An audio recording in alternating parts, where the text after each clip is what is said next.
This unit is more a kind of revision and extension of some of the things we've done before, rather than covering a completely new things. What we're going to concentrate on is a bit about the Gridview component, because it is one of the most useful components in all of ASP.NET. It is fantastically versatile, and it's a great way to display any sort of data. So if you write a page, say, which isn't going to be necessarily used very much, which is maybe used for administration rather than actually the user front end, you maybe don't have to spend so much time in getting the look and feel to be exactly right, and you can spend just do something which will work, at least because it'll only be seen by the administrators of the site. In our case, for example, we might want a page where we can easily delete papers, or we can easily delete postings. The typical one of the dangers of a Web 2 site, it has a lot of user participation, but therefore it could invite kind of abusive participation. People posting bad language, offensive remarks, personal attacks, things like that. So you might wish to have a way of looking through all of the postings and being able to quickly find, say, an example of a bad posting. Typically, you would have, say, complaints from other users who say this poster said the wrong thing. You would need to be able to find that posting quickly, check it, and if it's true, delete it. Typically, the normal discussion forum might not be very good because we're going to see all of every posting, so it might be difficult to find.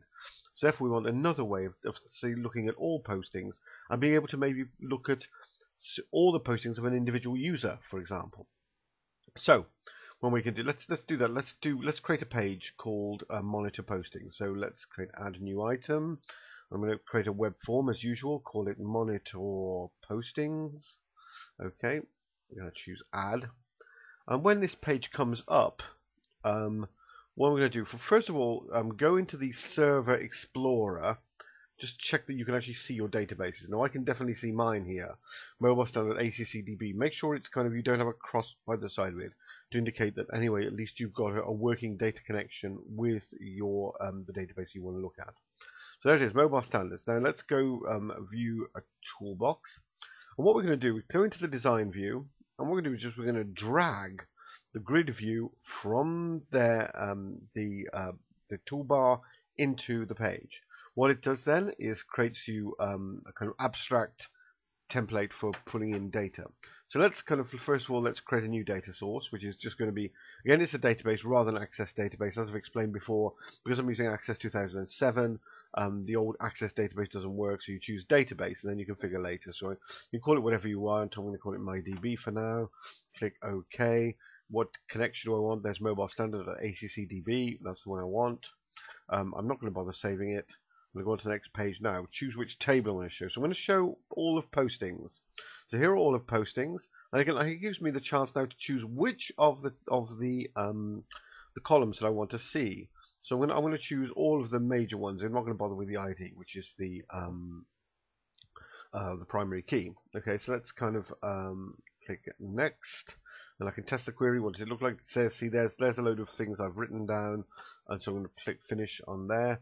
And so now I have, as you see, very simply, I've just established a simple grid view, and now if I show this page, I will be able to see, hopefully, all the postings that have been posted to this database so far. Okay, and hopefully as it comes up, there it is. You see, so there it is, title, body, about paper, username, posting date.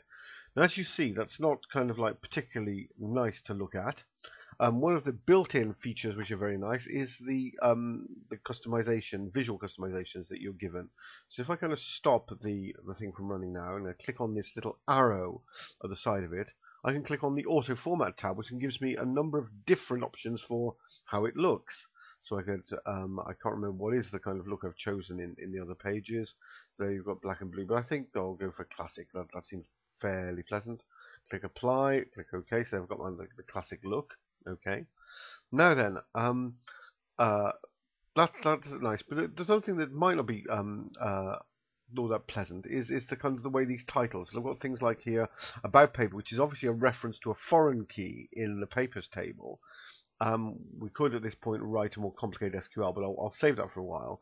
But for now, let's just remove that about paper. Okay, so if we're worrying about stopping people writing unpleasant things, we don't need to really worry about which paper they're writing them about. So let's just click on Edit Columns and click on About Paper and press on the cross symbol, and that will actually remove it from the list of papers. Okay, so now I don't have to see that paper anymore. Okay. Now again, here we've got username, posting date, which are the actual names for those fields in the database. But that's what the database knows these fields as, but doesn't necessarily mean the user needs to see username in particularly that kind of very computerized form. So again, if we click on Edit Columns, we can do things like, if I click on the username thing, and I can actually change what will appear here. So instead of writing username, we'll write user's name. So although it's still referring to the username column, what the user actually, the kind of person who actually visits the website sees is something a little bit different. Okay.